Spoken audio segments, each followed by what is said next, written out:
నమస్తే. Welcome to Suman TV. నేను మీ యామ్ని. ఈ ఆగస్టు నెలలో 12 రాశుల వారికి అసలు ఏ విధంగా ఉంటుంది, ఎలాంటి పరిహారాలు చేసుకోవాలి, ఈ విషయాలు మనకి తెలియచేయడానికి ప్రస్తుతం మనతో ఉన్నారు ప్రముఖ ఆధ్యాత్మికవేత్త, ప్రముఖ జ్యోతిష్య వాస్తు పండితులు, బ్రహ్మశ్రీ డాక్టర్ నాయకంటి మల్లికార్జున శర్మ గారు ఉన్నారు. గురుగారితో మాట్లాడి మనకున్న సందేహాలను అడిగి తెలుసుకుందాం. నమస్కారం గురుగారు. నమస్కారం అమ్మా. గురుగారు, ఇప్పుడు ఆగస్టు నెలలో ఉంటే అసలు తులారాశి వారికి ఏ విధంగా ఉంటుంది, వీళ్ళకి సంబంధించిన పరిహారం కూడా తెలియచేయండి. తప్పకుండా అమ్మ. ఓం శ్రీ గురుభ్యో నమః. తులారాశి వాళ్ళకి ఆగస్టు మాసంలో గ్రహాల యొక్క సంచారాన్ని మనం చూసినట్లయితే పంచమ స్థానంలో శని యొక్క సంచారం వక్రస్థితిలో ఉండటం, షష్టమ స్థానంలో రాహు యొక్క సంచారం, అలానే అష్టమంలో గురుకుజుల యొక్క కలయిక, దశమ ఏకాదశ స్థానంలో రవి యొక్క సంచారం, అలానే ఏకాదశంలో శుక్రబుధుల యొక్క సంచారం, శుక్రుడు ఈ నెలాఖరికి వ్యయ స్థానంలోకి కేతువుటి కంజంక్షన్ కావడం జరుగుతుంది. ఇది గ్రహస్థితి.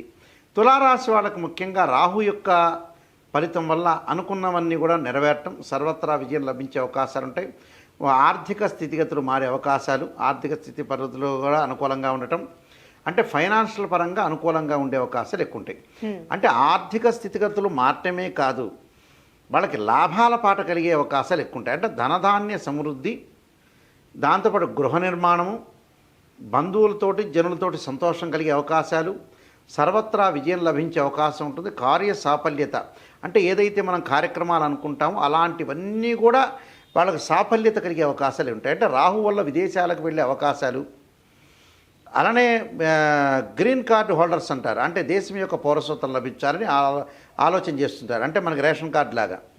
అయితే ఆ దేశం యొక్క పౌరసత్వం లభించే అవకాశాలు రావటం, మంచి విశ్వవిద్యాలయంలో కూడా విద్యార్థులకి మంచి అవకాశాలు లభించడం, చదువు పట్ల ఆసక్తి శ్రద్ధ పెట్టాలి విద్యార్థులు కూడా, వేరే వ్యాపకాల మీద తగ్గిస్తే వాళ్ళకి మంచి జరిగే అవకాశాలు పుష్కలంగా ఉంటాయి.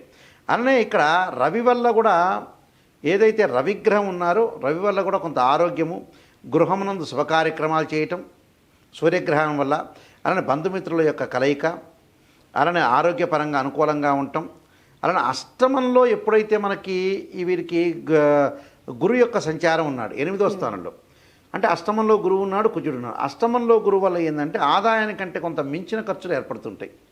అంటే ఆదాయానికంటే మించిన ఖర్చులు, కొంత అధికారుల ద్వారా వేధింపులు జరుగుతుంటుంది. అంటే అధికారులతో ఎక్కువగా మాట్లాడకూడదు, వేధింపులకు గురే అవకాశాలు ఎక్కువ ఉంటాయి. అంటే ఏదో రకమైన టెన్షన్లు పడే అవకాశాలు ఉంటాయి వీళ్ళకి. ఆ టెన్షన్ తగ్గించుకోవాలి, మానసికంగా ఒత్తిడి రాకుండా చూసుకోవాలి. ఉద్యోగం అనేది వస్తుంటుంది వాళ్ళకి, రాహు వల్ల ఉద్యోగ ప్రమోషన్లు వస్తాయి, కానీ అధికారుల ద్వారా కొద్దిగా నిరాశ నిస్పృహ ఏర్పడే అవకాశాలు ఉంటాయి. భోజన సౌఖ్యము, అలానే భోజన సౌఖ్యం, అంటే భోజన సౌఖ్యం అనేది సరైన సమయానికి తినరాళ్ళు, సౌఖ్యం కలిగేటట్టుగా పెట్టేవాళ్ళు వ్యక్తులు ఉంటారు, కానీ వాళ్ళు ముందుకు వెళ్ళరు ఆ విషయంలో. అంటే అకాల భోజనం, అంటే మితిమీరిన ఆత్మవిశ్వాసం వల్ల కొంత నష్టపోయే అవకాశాలు ఉంటాయి. దాంతోపాటు అకారణమైన తగాదలు, అంటే అకారణమైన తగాదలు రాకుండా చూసుకోవాలి. అనవసరమైన కొన్ని కలహాలు వచ్చే స్థితికి రాగించకూడదు. వాహనం నడిపేటప్పుడు కూడా కొంత జాగ్రత్త అవసరం. అంటే వాహనాలు నడిపేటప్పుడు కొంత అతివేగం అనేది మంచిది కదా. దానికి కారణం ఏంటంటే ఈ తులారాశి వాళ్ళకి ముఖ్యంగా అష్టమ స్థానంలో కుజుడు యొక్క సంచారం. భూ సంబంధమైన విషయాల్లో కొంత వేలు పెట్టకూడదు. గృహ నిర్మాణంలో మనం ఇల్లు పర్చేజ్ చేసేటప్పుడు కూడా కొంత జాగ్రత్తగా ఉండాలి బిల్డర్స్ వాళ్ళతోటి. అలానే కెమికల్ కంపెనీ కానీ ఎలక్ట్రిసిటీ బోర్డులో పనిచేస్తున్న వాళ్ళు విద్యుత్ విషయంలో జాగ్రత్త ఉండాలి, శ్రద్ధ పెట్టాలి. ఫైర్ మ్యాన్స్ ఉంటారు కొంతమంది, అగ్నిమాపకల దళం అంటారు, అలాంటి వ్యక్తులు కూడా ప్రమాదాలు గాయాలు జరగకుండా, శరీరం రుగ్మతలు జరగకుండా ఉండటం చాలా మంచిది. అలానే ఇక్కడ ఈ రాశి వాళ్ళకు కూడా బుధుడు లాభంలో ఉంటాడు. లాభంలో ఉంటా ధన కనక వస్తు ప్రాప్తి, అంటే బంగారు ఆభరణాలు ప్రాప్తి కలిగే అవకాశాలు ఉంటాయి. అంటే వీళ్ళు పర్చేజ్ చేసే అవకాశాలు ఉంటాయి. అలానే గృహంలో శుభకార్యక్రమ నిర్వహణ, సత్కీర్తి, అంటే మంచి కీర్తి లభించే అవకాశం, గౌరవ మర్యాదలు, బంధుమిత్రులతో ఆనందము, ఇలాంటివి కలిగే అవకాశాలు ఉంటాయి. అలానే లాభస్థానంలో శుక్రుడి యొక్క ప్రభావం వల్ల కూడా వాళ్ళకి సుఖశాంతులు, కీర్తి, వృద్ధి, ఇష్టకార్య సిద్ధి, విందు భోజనం కలిగే అవకాశాలు ఉంటాయి. కొన్ని సందర్భాల్లో అకాల భోజనం సమయానికి చేయలేకపోవడం, కార్యలాభం, బంధుమిత్రుల ద్వారా మటుకు కొన్ని పీడలు జరిగే అవకాశాలు ఉంటాయి. అంటే బంధుమిత్రులతో మాట్లాడేటప్పుడు కొంత శ్రద్ధ పెట్టాలి వాళ్ళు. అలానే కోర్టు సమస్యలు ఉన్న వాళ్ళు ఉంటారు, కోర్టు సమస్యలు పరిష్కారం అయ్యే అవకాశాలు లేవు. ఇంకా దానికి పెరిగే అవకాశాలు ఉంటాయి. జడ్జిమెంట్ వచ్చే అవకాశాలు లేదు వీళ్ళకి. అంటే కుజుడు కోర్టు సంబంధించిన సమస్యలకు పరిష్కారం చేస్తాడు. రాహు బాగున్నాడు, కుజుడు బాగాలేదు కాబట్టి అవి పోస్ట్ పోన్ జరిగే అవకాశాలు ఎక్కువ ఉంటాయి. బంధుమిత్రులతో మటుకు కొంత పేడ వచ్చే అవకాశం ఉంటాయి. అనారోగ్య సమస్యలు రాకుండా చూసుకోవాలి. అంటే చిన్న చిన్నవే పెద్దగా ఆలోచన చేయాల్సి ఉన్నాయి. అనే స్త్రీలతోటి కొన్ని కలహాలు వస్తాయి వీళ్ళకి. స్త్రీకి స్త్రీతో కలహాలు వస్తాయి, మగవాళ్ళకి మగవాళ్ళతో కలహాలు వస్తాయి, మగవాళ్ళకి స్త్రీలతో కలహాలు వస్తాయి, స్త్రీలకు మగవాళ్ళతో కలహాలు వచ్చే అవకాశాలు ఎక్కువ ఉంటాయి. అందువల్ల మితభాషగా ఉండాలి.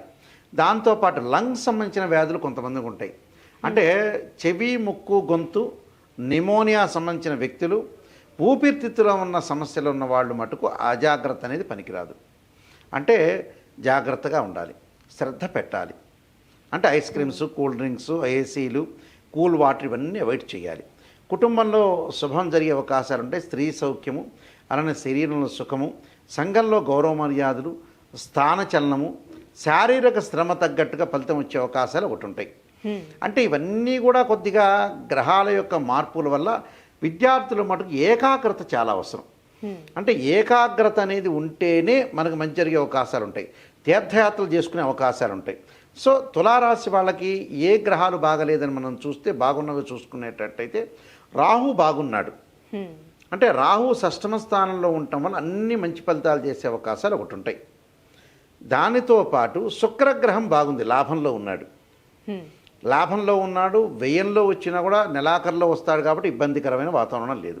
అంటే వివాహ ప్రయత్నాలు, శుభ కార్యక్రమాలు, నిశ్చితార్థాలు, ధనం ఇచ్చే అవకాశాలు ఉంటాయి. సుఖము, భోగము, సౌఖ్యాన్ని ఇచ్చేవాడు శుక్రుడు.